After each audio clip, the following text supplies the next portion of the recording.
Halo, selamat pagi, siang, sore, atau malam buat kalian para pendengar podcast.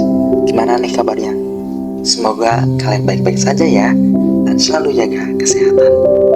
Yuk, hari ini kita santai-santai dulu sambil kita bahas tentang topik dampak aborsi pada wanita.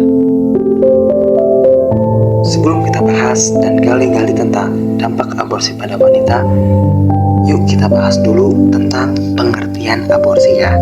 Jadi, aborsi itu adalah tindakan untuk menggagalkan atau mengakhiri kehamilan. Tindakan menggugurkan kehamilan secara paksa ini cukup berisiko. Bahayanya bisa di fisik, seperti pendarahan hingga kematian dapat terjadi saat melakukan aborsi. Tak hanya itu, bagi wanita yang menjalani aborsi karena paksaan, ada dampak kesehatan mental yang dapat menghantui loh. Nah, dampak pada wanita yang mengakhiri kehamilan dengan cara aborsi ini dapat menjadi peristiwa kehidupan yang penuh tekanan. Jadi, bukan hal aneh lagi jika wanita yang melakukan aborsi dapat mengalami respons psikologis dan emosional. Dampak psikologis aborsi juga tidak selalu terjadi setelah seseorang melakukannya.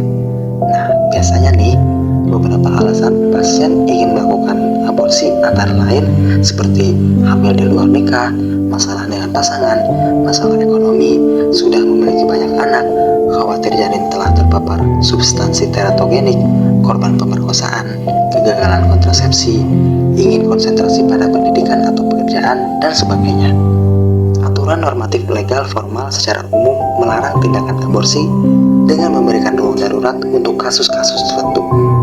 Wah, aku sih gak bisa berkata-kata lagi teman-teman. Pasalnya, beberapa wanita mungkin merasa lega karena telah membuat pilihan yang tepat untuk mereka atau kondisi saat itu. Jadi terkait dengan aborsi ini tergantung value dari orang yang bersangkutan sih, baik itu paksaan atau tidak. Karena kalau misalnya nih orang tersebut cenderung menoleransi atau telah mempertimbangkan matang tentang aborsi, pengaruhnya akan berbeda dengan orang yang memegang value menentang aborsi. Jadi solusi yang bisa diberikan yaitu dokter harus dapat memberikan konseling yang memadai dan pasien yang meminta aborsi tanpa berusaha menggurui atau menghakimi juga.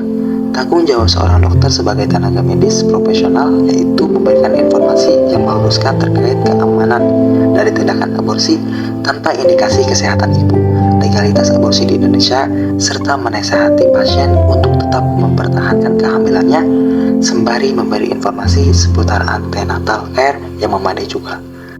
Oleh karena itu, akan sangat dibutuhkan nih kemampuan komunikasi yang efektif agar membuat pasien merasa nyaman dan didengarkan sehingga bisa membuat pasien mengurungkan niatnya untuk melakukan aborsi yang tidak aman. Jadi nih, dari yang sudah kita bahas tadi, bisa ditarik kesimpulan bahwa kebanyakan kasus aborsi ini disebabkan oleh beberapa faktor. Di antaranya hamil di luar nikah, malu atau takut diketahui oleh keluarga, tidak mau menghambat sekolah, pertimbangan dari laki-laki yang menghamilinya, dan bisa alasan kesehatan. Dari kesimpulan tersebut bisa diambil saran nih, yaitu perlunya pendampingan dan pengawasan yang lebih dari pihak keluarga untuk memberikan pemahaman terhadap bahayanya pergaulan yang salah, seperti seks bebas, karena dampaknya juga akan merugikan diri sendiri. Jadi, gimana nih teman-teman?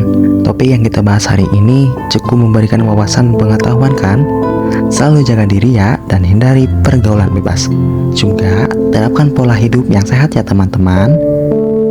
Mungkin beberapa menit yang lalu sudah cukup nih untuk kita menggali tentang dampak aborsi pada wanita. Gimana? Seru gak perbincangan kita kali ini? Semoga ilmunya bermanfaat ya teman-teman. Terima kasih dan sampai jumpa di lain waktu.